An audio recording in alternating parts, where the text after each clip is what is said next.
நான் வந்து சென்னைக்கு போயிருந்தேன். சென்னையில் லக்ஷ்மி குபேரர் கோயிலுக்கு போயிருந்தேன். அப்போ இந்த பானை வாங்கிட்டு வந்தேன். குபேரர் பானை 3 பானை தான் இருக்குது. 3 பானையில் என்னென்ன போட்டு வைக்கலான்னு நினைக்கிறேன்னா, அரிசி, 1 பருப்பு, 1 காசு போட்டு வைக்கலான்னு நினைக்கிறேன். உப்பு போட்டு வைக்கலாம். உப்பு போட்டு வச்சா பானை எல்லாம் ஒரு மாதிரி ஆயிரும். அந்த உப்பு தண்ணி ஒளி இந்த பானையெல்லாம் ஒரு மாதிரி ஆயிரும்னு சொல்லிட்டு வேணாம், காசு போட்டு வச்சுக்கலாம் இது நிறையா அப்படின்னு சொல்லி முடிவு பண்ணியிருக்கேன்.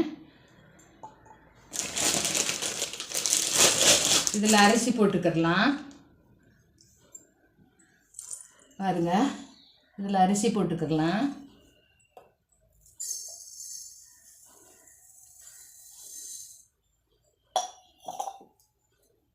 அரிசி, இதில் வந்து பருப்பை போட்டுக்கலாம்.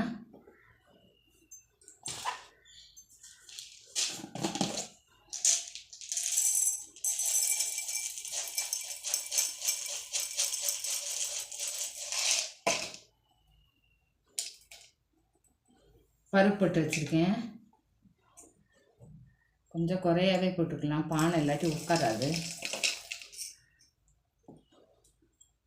இதில் காசை போட்டு வச்சுக்கலாம்.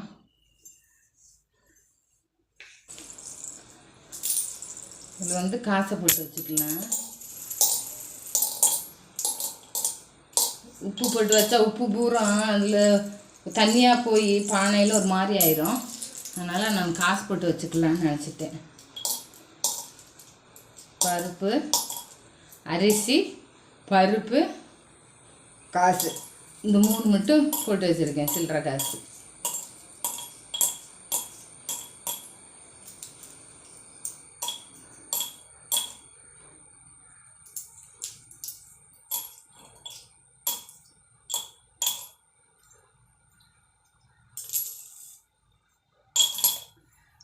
இது கெடாமல் இருக்கிறதுக்கு கிராம்பு போட்டு வச்சுக்கலாம்.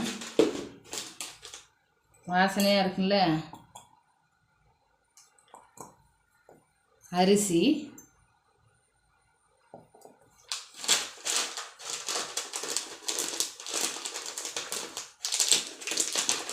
அரிசியில் 2 கிராம்பு போட்டுக்கிறோம்.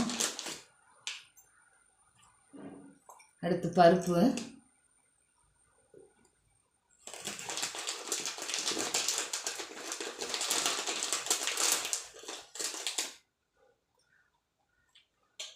அடுத்து காசு.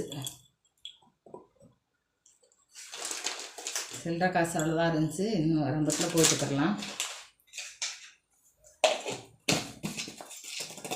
போட்டு ஒரு இடத்துல வச்சிடலாம். இந்த பானை எப்படி இருக்குன்னு சொல்லுங்கள் ஃப்ரெண்ட்ஸ். எப்படி இருக்குன்னு சொல்லுங்கள். பானை நல்லா இருக்கான்னு. நீங்கள் என்னென்ன போட்டு வைக்கிறீங்க அப்படின்னு சொல்லுங்கள். எனக்கு இவ்வளோதான் தெரியும், போட்டு வச்சுருக்கேன். நீங்கள் உங்கள் வீட்டில் குபேரர் பானை ஏதாவது இருந்தால் என்னென்ன போட்டு வைக்கணும்னு சொல்லுங்கள் கமெண்டில். பாருங்கள், இங்கே தான் வச்சுருக்கேன். இதுதான் எங்கள் சாமி. என்னென்ன போட்டு வச்சுக்கிறதுன்னு நீங்கள் சொல்லுங்கள் கமெண்டில். இந்த வீடியோ பிடிச்சிருந்தால் லைக் பண்ணுங்கள், ஷேர் பண்ணுங்கள், சப்ஸ்கிரைபர் பண்ணுங்கள். பாய். இன்னொரு வீடியோவில் சந்திப்போம்.